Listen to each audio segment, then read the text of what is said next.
भाजपा कांग्रेस जितिबे एतिकी आसन 400 पार कथा छाड़ी दियंतु मतदान पूर्व राजनैतिक विश्लेषकों भविष्यवाणी बढ़िला भाजपार चिंता।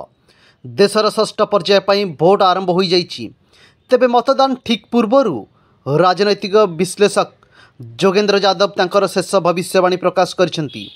एही निर्वाचन संपर्क में तांकर अंतिम मूल्यांकन बोली वर्णना करी से सोशल मीडिया रे एक वीडियो मध्य शेयर करछंती।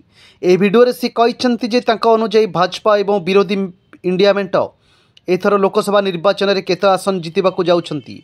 या व्यतीत सी कहिसंती जे एथर कहा सरकार गठन हेबाकू जाउछि।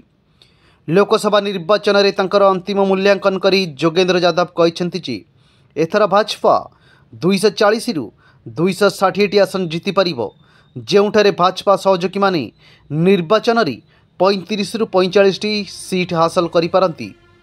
जोगेंद्र यादव ए वीडियो रे दाबी करछन्ते निर्वाचन में कांग्रेस 85 रु 100 सीट जिति परिबो, जेउठारे मेंटर अन्य दल 120 रु 135 लोकसभा आसन जिति पारंती।